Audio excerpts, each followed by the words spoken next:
So I was talking with a friend of mine the other day, and we got on the topic of posture, and he said, I don't know, it's just my shoulders naturally fall forward. Like this is my natural thing. And I had to stop him right there. I'm like, it's not the way you naturally are, it's the way you habitually are. And there's a big difference in that, because one of the things that can hold you back the most from making the changes that you want to see in your body, whether it's building muscle, losing weight, or just looking or feeling better, is we often mistake our natural state with our habitual state. And it's easy to do this because habits are so ingrained and oftentimes so subliminal that we're not even aware we're consciously doing them. So we're doing them on autopilot, which produces a certain result in how we're doing things. And it feels like that's just the way we are. It's just the way that we interact with the world.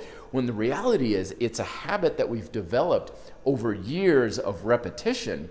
And when we fall into that state of thinking it's our natural state rather than our habitual state, we're literally just tossing out any hope of change because I think that's the way it is. There's no point in even trying. But once we recognize it's our habitual state, then we think, well, if it's habitual, then I can slowly turn that momentum around and start to develop different habits. And I know, easier said than done, but at least it opens up the door of potential and possibility. Because when we believe that's just the way I am, we're closing that door, and nothing we do or think, or even if we attempt to make a change in the future, it's usually going to go against us eventually because we think in our deep subconscious, that's just the way I am.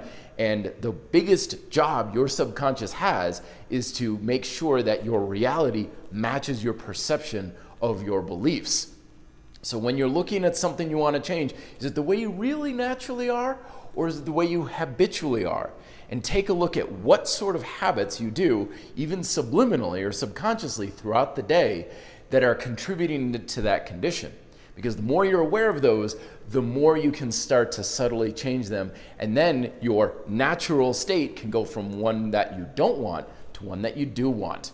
Let me know your thoughts and questions down below. Be fit, live free.